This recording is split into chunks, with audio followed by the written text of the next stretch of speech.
Good morning, everyone. Today I am going to read an article on wanted healthy brains. So let's start. The genes that code for the structure and function of a brain region essential for learning, memory, and decision making are being to be revealed according to a report published last October in Nature Genetics. Analyzing MRI scans and blood samples from more than 38,000 individuals as well as gene expressions, methylation and neuropathology of hundreds of postmortem brains. An international team researchers identify 199 genes that affect the development of the brain. The connection of the communication among nerve cells and susceptibility to neurological disorder. New tool for studying neural tissue such as RNA sequencing have spurred a very long reveal in studying human postmortem brains, says Sabina Beretta, director of the Harvard Brain Tissue Resources Center at McLean Hospital in Boston. The Nature Genetics study and others like it have the potential to answer many questions about how the healthy brain functions, but they highlight one of the major challenges neuroscientists face right now is limited access to donated brain tissue, specifically from the individual unaffected by neurological disorder. While the Nature Genetics study included massive amount of data from scans and blood, the researchers had gene expressions data from only 508 postmortem brains. We are really fortunate to get dominant from people where a very large variety of dementia and other neurological disorders such as Parkinson's and Huntington diseases. Beretta says, but we get very few donations from people that suffer from psychiatric disorder, schizophrenia, bipolar disorder, major depressions, and anxiety, and even fever from unaffected donors.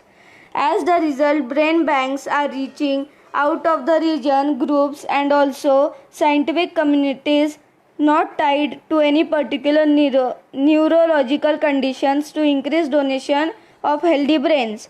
What brains end up in banks? The McLean Hospital's biobank has collected thousands of brains. While that may seem like a lot, it's not enough to meet researchers' demands. Beretta says it's never enough because researchers are asking for more and more tissue for their studies. Until a decade ago, studies typically included tissue from a total of maybe 30 individuals. She estimates now researchers want hundreds, if not thousands, of tissue samples from distinct individuals. That means the demand for brains is far greater than supply for individuals, especially so far unaffected brains. If the Nature Genetics study, the team was able to use brain tissue from unaffected donors, with the samples came from two sources. One was the religious order study, which has been tracking the health group of some nuns, priests, and other clergy members since 1993, and will be eventually collect more than 1,000 unaffected brains, and subjects die and donate their brains to the project.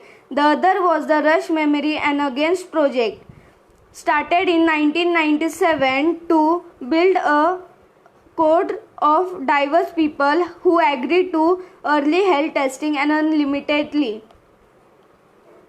brain donation. This coordination effort are two of many banks making an effort to collect more unaffected brains. These brains are absolutely virtual, says Stevie Gentleman, the scientific director of Parkinson's UK Brain Bank and neuropathology at University College London. Gentleman notes that most of the unaffected donors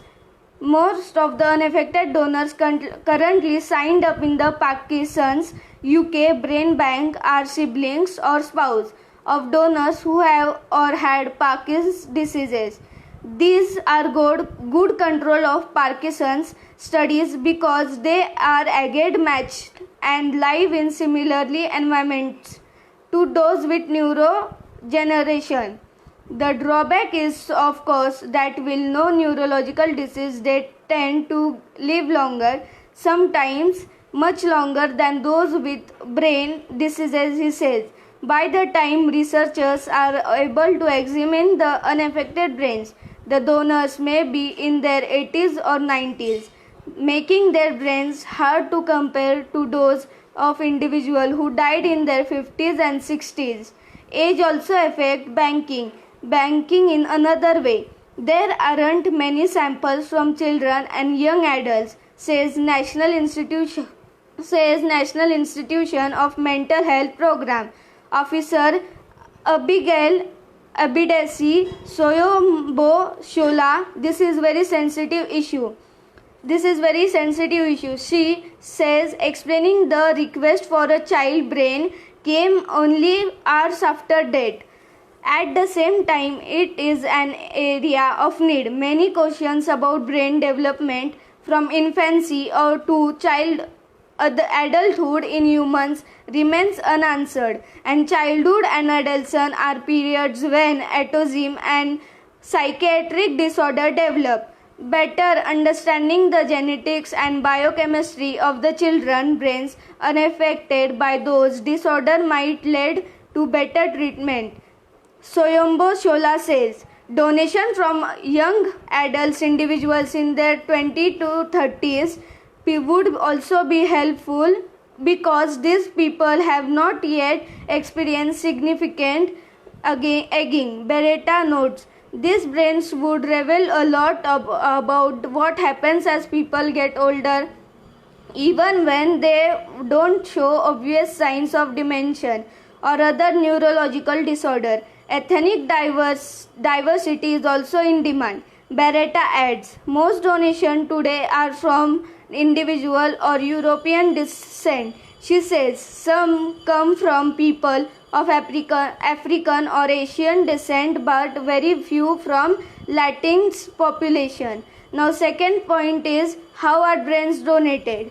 Many brain banks are work with medical examiners to acquire donation after a person has died, seeking permission from family members to use neuro tissue for research.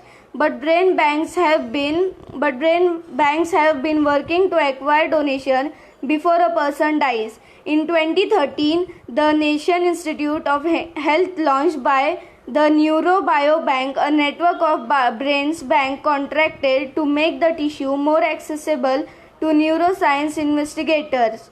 A few years later, a non-profit called the Brain Donor Project was formed to raise awareness of the critical need for brain donation and make it easier to register in advance on their site. McLean also registered potential donors in advance. To further boost numbers, the bank rely on awareness campaigns to let people know that brain donation is an option and their brains are needed for research. Parkinson's UK Brain Bank will be launching one soon. Gentleman says the bank also tried to tap into communities the value of collection of the tissues, including researchers, to encourage them to sign up as donors and also to research other groups, including religious organizations, similarly to those who donate the religious order other study. We don't know as much as we think we do about the human brains. Beretta says most of the assumptions made about human neurochemistry and circuitry are based on studies of the specific other than humans, and the difference between those species and humans are not as minor as researchers' original thought. She explained the reason brain donation from unaffected donors are important is because we need to understand the human brain better. Thank you.